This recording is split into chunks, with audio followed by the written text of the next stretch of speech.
And welcome back to Sports Check on this Monday morning. My name is Daniel Wahome. We're getting into a conversation about the Tokyo Olympic Games.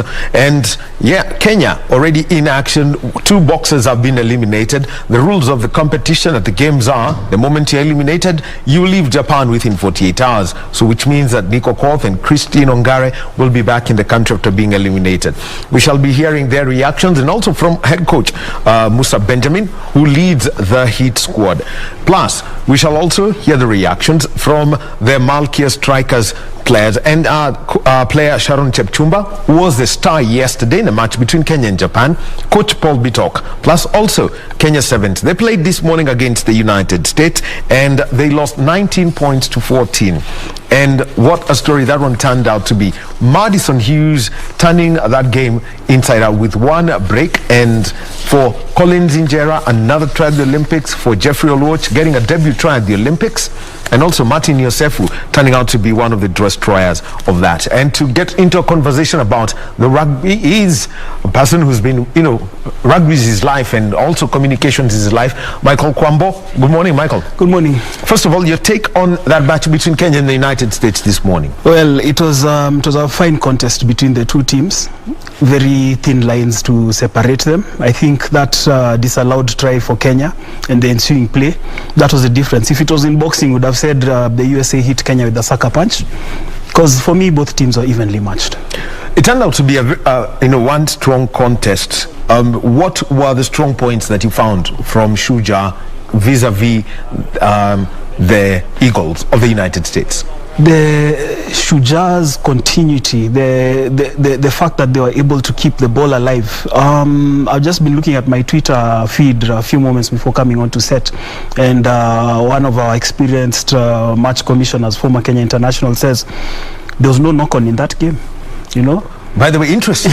Yeah. Actually, there was one, and it was there was only 1 scrum that was called. Yes. And Kenya won it. And Kenya won it. So in terms of ball handling and possession, you can see the boys are actually ready, they're sharp. Like I said, just a moment of them being caught snapping, and that was it. So they have to show up in the next game. There is a conversation that people are having. I mean, the nature of the Olympics is that this competition is brutal. 12 teams, 3 pools, which means that the pool winners automatically qualify for the semi-finals, and only one of the 3 sides that finishes second would now joins them for the playoffs, now to get into a real contest for a medal. What has been your take of, what would be your take of the mental approach to this tournament? Treat every game like a final. you just have to treat every game like a final, because you see, like now, giving you the context of Kenya losing the first game after leading 14-12 with literally the last play, they must now defeat South Africa, then Ireland. There's no 2 ways about it, because I believe that would probably put them top of the pool. Who knows? But that is my take so far. If you look at the other results as well, who expected Argentina to blow away Australia? Then the fight back from the Australians as well, which was quite massive. Actually, we'll be coming to the other matches, but right now, let us get the reactions of the Shuja team, Coach Innocent Simiyu, and 2 players, Collins Injera and Jeffrey Oluoch. Mogo, you can drop that reaction video for me from the Kenya Sevens team. It's going to be a dogfight pool. I think for us, we knew what we're up against, and I think for us, we let ourselves down a bit at the end there, but we just have to focus and move on to the next one. I don't think we'll be doing anything different. I think just have our intensity and our focus in terms of getting to our racks early, and also our defensive patterns. I think that should be key. Not the start we wanted. Not everything didn't work as we planned, but like I normally say, champions are determined by not how they fall, but how they pick themselves up. So we're looking to come back strong in the second game, and we hope everything will be working on our favor. We gave in a couple of penalties at the breakdown. I think we were not quite efficient there. So I think for us that start was not what we thought would be ideal, but we recovered well and played some good rugby. I believe those key moments where we needed to close the game. We didn't close the game, so it's unfortunate. But we just move to the next game and we pick up, and hopefully we can qualify. That's the reaction this morning from Innocent Simiyu, who is the head coach of Shuja, and the try scorers, Jeffrey Oluoch and Collins Injera. The they seem, looking at the Shuja, 2 events they were in, they never went to the United States, but they were in Madrid and incidentally played against the US side, and they were in South Africa in Stellenbosch, played against South Africa. They did not they finished second in those 2 tournaments. What's the pedigree of this pool when you look at South Africa and also you take a look at the United States? It's a pool with so much pedigree because we also have a dark horse in the form of Ireland. We saw Ireland a few years ago recover from having disbanded their sevens program, coming back to it. So it's, I think, for me, a pool of death, because I don't think there's any other pool like that. Each team there is capable of pulling a rabbit out of their hat. And remember what I told you earlier, that every game must be treated like a final. Well, we'll now get the reactions of Team USA, and Madison Hughes and Martin Yosefu, the try scorers from that game, did give their views immediately after the game. Talented players all around, guys like Colin Singeras, Andrew, and William Baca. So, like, you know, all around skillful players with great role players. That, you know, they're here to perform well, and they've upset teams before, and they're not to be overlooked. We know Kenya are an incredibly physical side, really strong ball carriers, so we knew we'd have to match that physically, and early on we did a really good job of that. Colin Isles, incredible tackling, bringing them down right away, and that's allowing our second man to get on and steal the ball, and I think that's what enabled us to start off so well. And then, yeah, they brought it, they kept bringing it, and there was the resiliency at the end that was really crucial to get us across the line. Well, very interesting coming in from Madison Hughes. It's about that second man. How effective how important should that be, especially when at the breakdown? It should be very important. You know, you stop your man and make sure the second man is there to clean up that ball or to offer support in terms of forming the ruck. And that is typical Mike Friday rugby, straight out of his playbook. So it was expected. The Kenyans have also perfected it, though. Well, very interesting. Mike Friday, former coach of the Kenya Sevens, he's now in charge of the United States. How much of a change in Kenya Sevens have we had ever since Mike Friday left and Innocent Simiyu came in, went out, and now he's back? I think what Innocent Simiyu has done is that, if you notice, the Kenyans are using the ball a lot more. We're seeing the return of the evasive running. We're also seeing the return of the gasmen, like Nelson Oyo right now. You saw every time that he had the ball when he was in possession, he was a threat down the wing. And I think those, for me, are the few differences. The fact that we have a lot more ball players, the likes of Daniel Tabu, Eden Agero, Johnson Olindi as well. This was not something in the Mike Friday playbook. It was all about brute force and power. But Innocent Simiyu seems to be mixing the two, a bit of strength and a bit of finesse. So you're saying Amonde and Alvin are the people who are now the ramrods? Yep. Then and overall, from looking at Ireland, when they were invited to 2 events 3 years back, that was in Paris and also in London, they made it to the semi-finals. They lost 33-14 to South Africa in the match that was played just before Kenya's. How much of a threat is this side? Ireland is a threat. The fact that they won they've qualified from Europe, the fact that they have proved to be problematic on the World Series, they are a threat. The fact that they have players like Jordan Conroy, their gasman, it just shows. But what South Africa did, maybe just to inform you, is that they studied the Irish playbook and opted to neutralize them. But they still are very much of a threat. If you let them play their game, they will take you to the cleaners. Wow. Michael Kwambo giving us our thoughts about rugby. That is Pool C, where Kenya is. We'll be touching base on the other 2 pools. That is Pool A and Pool B, where you've got Australia, Argentina, New Zealand, and Korea Republic in Pool A. And Pool B has got Fiji, hosts Japan, Great Britain, and Canada. But one event that's happening, the Kenya Forest Service will be planting 200,000 mangrove propagules in Jomvu, Mombasa County, to mark the International Day of the Mangrove Ecosystem. This is going to be led by the Environment and Forestry Chief Administrative Secretary Mohamed Elmi. The service has mobilized mangrove conservants along the Jomvu Creek, who rely on the ecosystem for daily subsistence. Let's join June Karisa We'll join June Carissa, who has got that story. We shall be joining her and find out about the conservation of the mangrove ecosystem in Jomvu in Mombasa County. We continue with our conversation about rugby. And Michael, let's take a look at Pool A, where you've got New Zealand, 55 winners over the Republic of Korea. Then we also have got Pool A, which has got, and also in Pool A, we've got Argentina and Australia. 29-19, Argentina won against Australia, and then 50 points to 5, we saw New Zealand win against Korea Republic. Yeah, well, I think for me this time around, New Zealand, clear favourites. They're business-like. Remember, they had a disaster in Rio in 2016 when they expected to win the gold. They didn't even feature in the medal bracket. But this time around, knowing that you have to get out of the pool and do that in an emphatic manner. So 55, in terms of mathematics, they're already good. In the worst case scenario, they'll probably finish second and be still in the semi-finals. For Argentina and Australia, that was a dogfight between those two teams. They have their work to do against New Zealand. South Korea, they're enjoying the Olympics. It's good to it's good to participate. It's good to participate, and I think for them that's good experience. So that's it in Pool A. Well, and let's take a look at Pool B. Fiji, Japan, 24-19. Fiji won against Japan, while Great Britain 24-0 winners over Canada. Great Britain is basically, they qualify through England, but they've got to include the Welsh and the Scots. Yeah? Yes, and obviously getting a perfect mix. Of course, the majority of players from the English squad, but still tight. For me, the most notable result is the 24-19 result between Fiji and Japan. Maybe Fiji were just slow off the boil, and they'll up it up as they typically do, or maybe Japan really are a good side and capable of causing upsets. So based on that, it's still a wide open pool.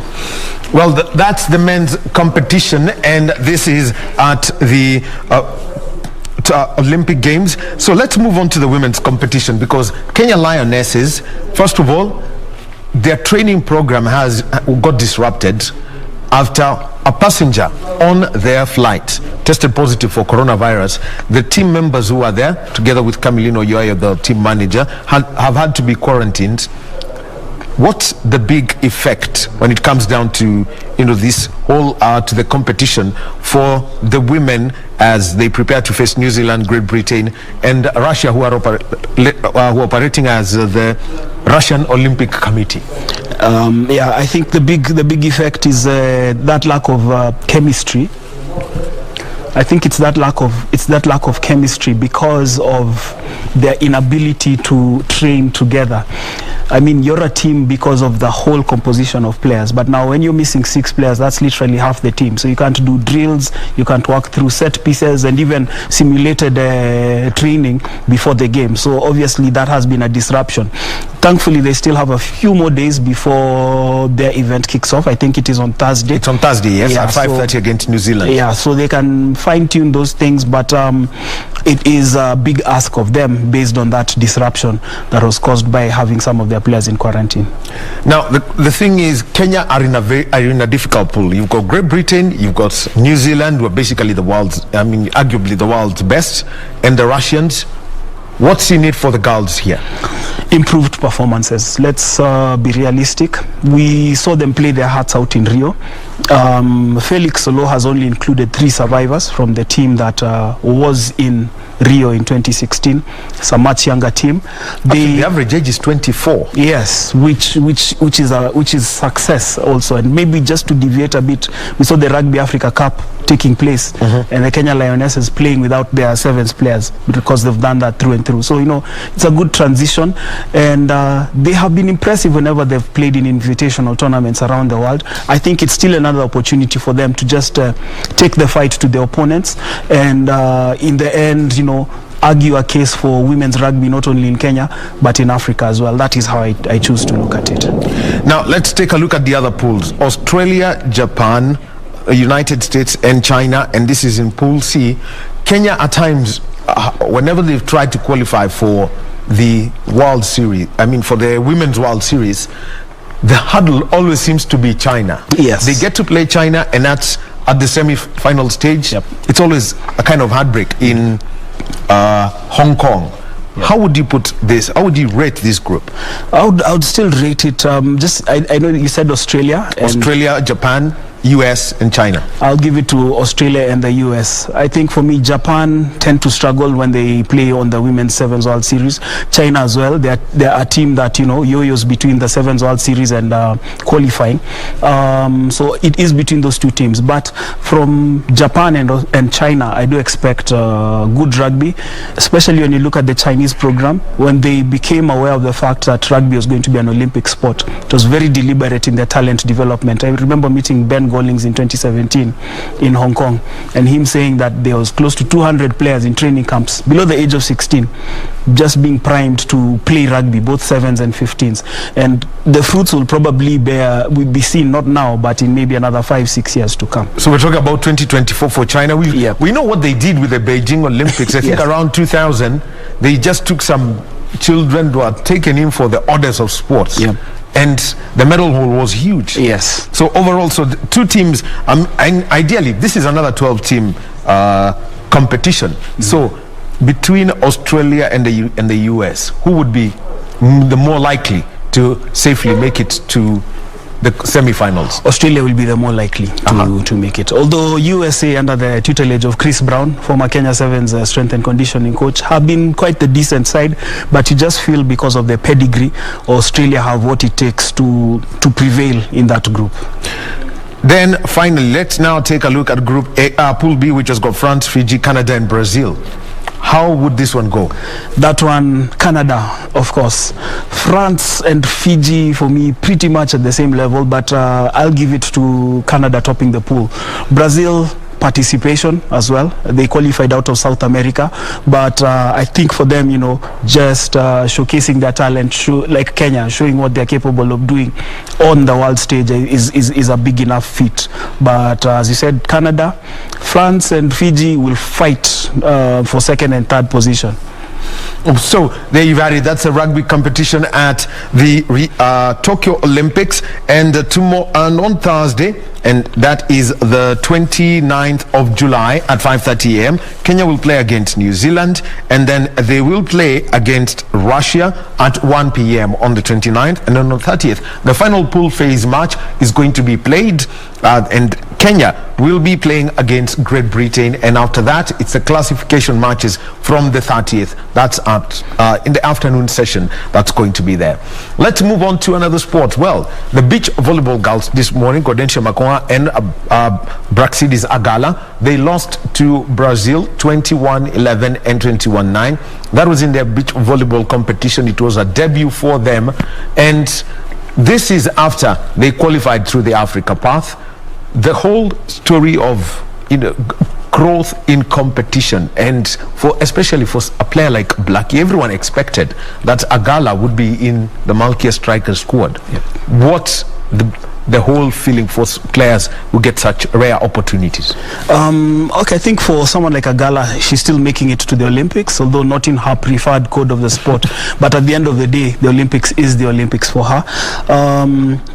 For Gaudencia as well, she's been a long-serving member of the Malkia Strikers, so probably as she's easing off, winding down her career from national team duty, what a way to exit.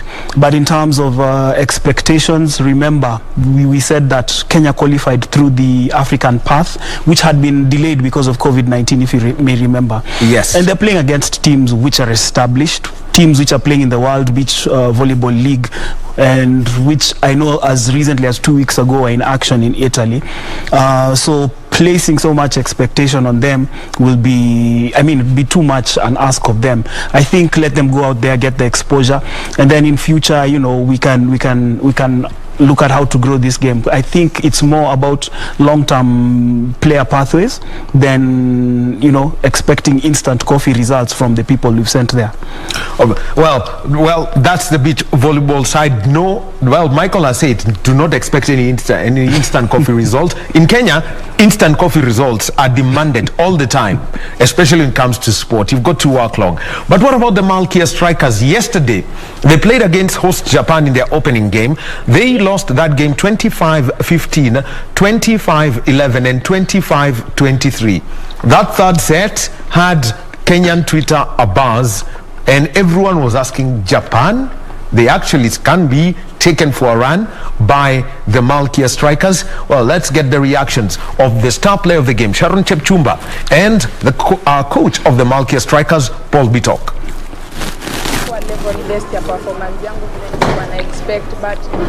Nimelearn a lot kutokana na hiyo team vile tumecheza nayo, and I'm really appreciating my team kwa kujitolea, kwa kujicompose na kucheza hiyo match hivyo, because it is our first time to be in Olympics, but I'm very sure we have remained with 4 matches and I'm very sure we're going to work hard for that. Mara yangu ya kwanza kupata timu ya Japan kama level yao haiko vile nilikuwa nafikiria, lakini hii ni kawaida, hii naita sports. Leo uko juu, leo uko chini. It's a disappointing moment because we had planned to win this opening match for us, but it couldn't work today. I think going forward we have to do more extra work. Japan came in reluctant and we should have taken the advantage by winning, but we concentrated so much on Japan's team and we forgot how we play ourselves. But I thank the players because they came back in the third set and they started playing, enjoying, which we could have done it earlier. It could have given us more chance of Well, Coach Paul Bitok, they're speaking about that. We'll be getting back into a conversation about that, about the mentality of a player and what it actually means for Kenya, who are in a very tough pool. They've got world champion Serbia, they've also got to face Brazil, and they also have got to face South Korea and the Dominican Republic. We'll be getting to that, but as we've had from Paul Bitok. So we continue now with our conversation, and it was all about the Malkia strikers at the Olympics. They are in a very difficult pool. They've got to play Brazil, they've got to play Serbia, they've got to play against South Korea, better known as officially known as Korea Republic, and they also have got to play against the Dominican Republic. But from what you've had from Coach, or what we had from Coach Paul Bitok on the screen, that right there, Michael, and also from Sharon Chetchumba, how much of growth and a change are we seeing happening to this side? Well, I think looking from the first game yesterday against Japan, I already feel the growth, because in previous participations, the Malkia strikers would have been swept away, literally. But the fact that they put up resistance, and then remember that final set that ended 25-23, the one that you said got everybody tweeting. Everyone was, suddenly everyone knew about tweeting, and because they knew about spikes and blocks and... Yep, so you can imagine if they won it, it would have gone into a 4th set, probably even a 5th set. So I feel there's so much growth. The team has prepared physically and mentally. There's a lot of self-belief, and just echoing the words of Triza Atuka, she gave an interview with the local sports website over the weekend.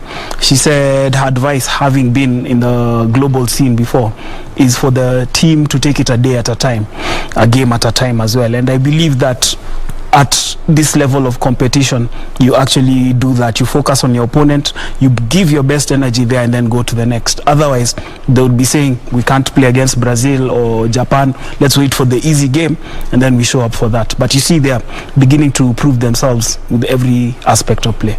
Sharon Chetchumba, highest scorer in that game, not just for Kenya, the entire game. Yeah. And at the moment, she's ranked 4th in the women's volleyball competition. She had 16 spikes and 2 blocks in that game. How much more opportunities should be there for our volleyballers, even at the risk of losing friends at Kenya Pipeline, KCB and Kenya Prisons, so that these volleyballers get to experience the highest level of competition at club level? There should be a lot more, and you see the fact that Paul Bitok has repaid his faith in the youngsters like Chetchumba is evident, because I also believe at this point you're young, you're energetic, you're ambitious as well. Whereas and this is no disrespect to the older players, there's a point where you're comfortable with being in the national team, but this is someone who's hungry every time they want to go there. So in terms of that player development, it needs to be encouraged a lot more, and if the opportunities for them to go beyond their club affiliations in Kenya, so be it, because at the end of the day you're doing this for the good of the game. Well, Michael Kwambo is here with us, giving us a conversation. Now let's move on to the sport that nobody plays, talking about boxing. The Heat squad, 2 members out, 2 will be in action. starting tomorrow. That's Elia Joe in the heavyweight and also Elizabeth Akinyi. But what were the reactions of Nico Koth, who lost 3-2 in his fight, and also the reaction from Christine Ongare, who lost yesterday to Irish Bagno of the Philippines?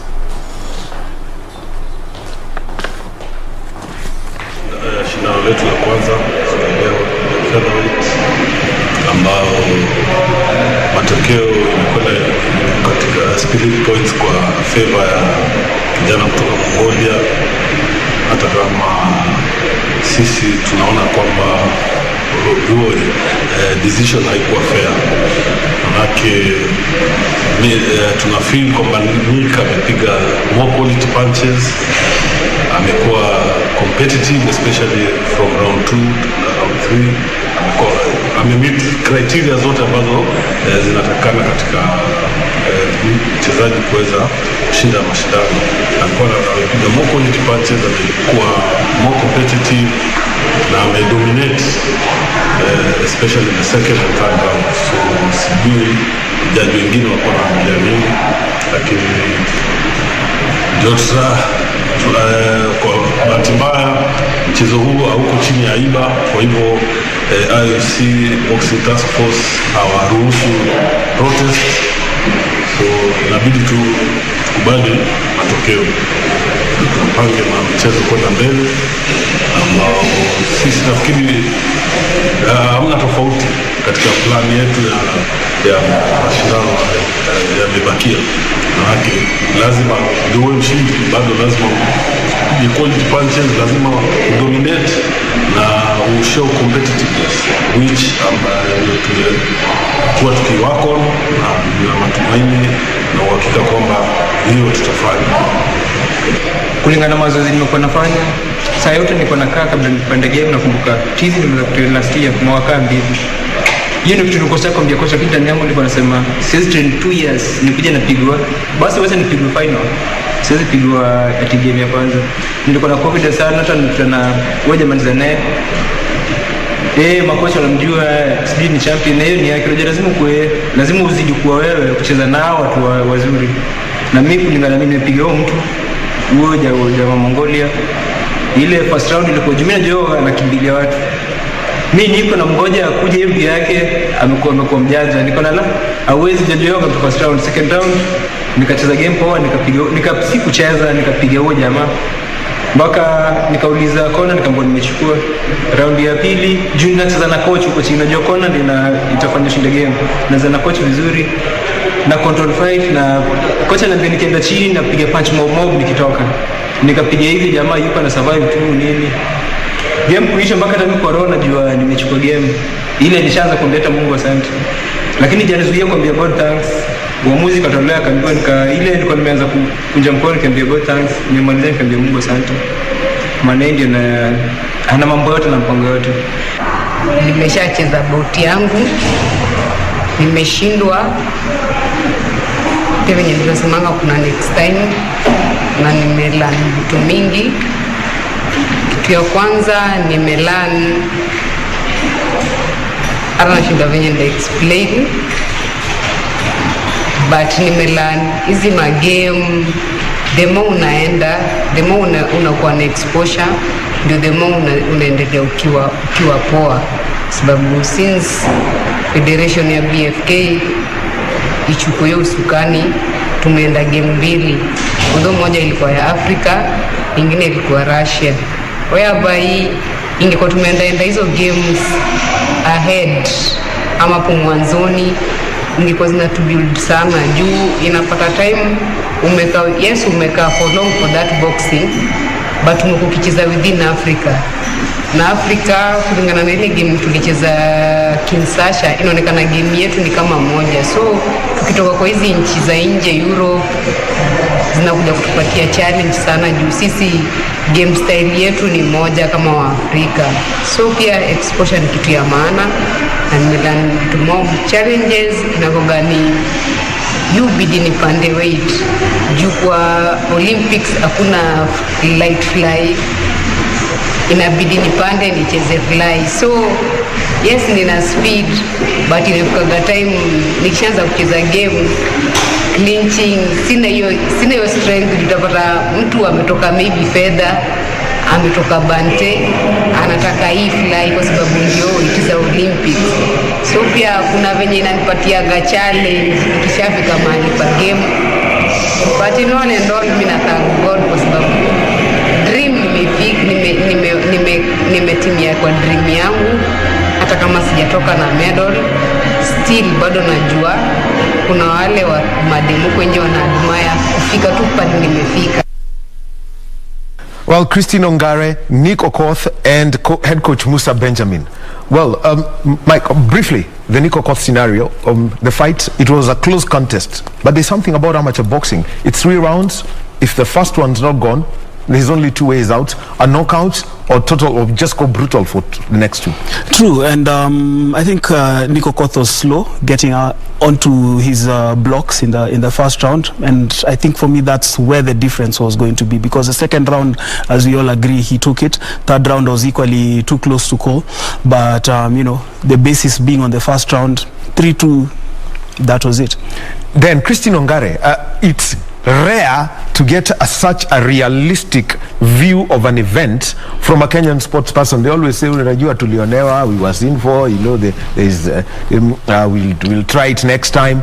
So what's the conversation now that should go forward from what Christine has said?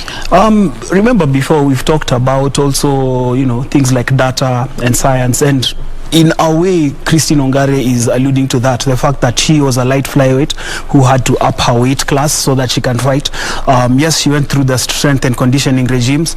Then also the issue of exposure. Though when they were talking about, we need to go out the country to fight against boxers from other continents, I'm thinking probably you can also remember Wahome in the 80s, and when Kenya was a boxing powerhouse, there used to be a lot of interactions with teams as well.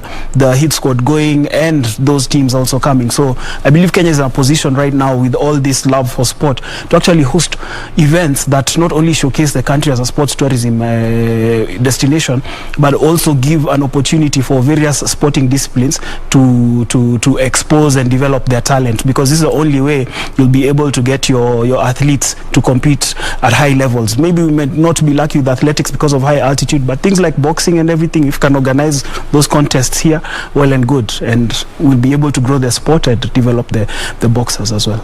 Well, Michael, let's now close this conversation with something that, there was a volcano on social media last week, and this is actually on Friday, and this is after the National Olympic Committee gave a communique, and this was it was titled Corporate Conduct around the Olympics.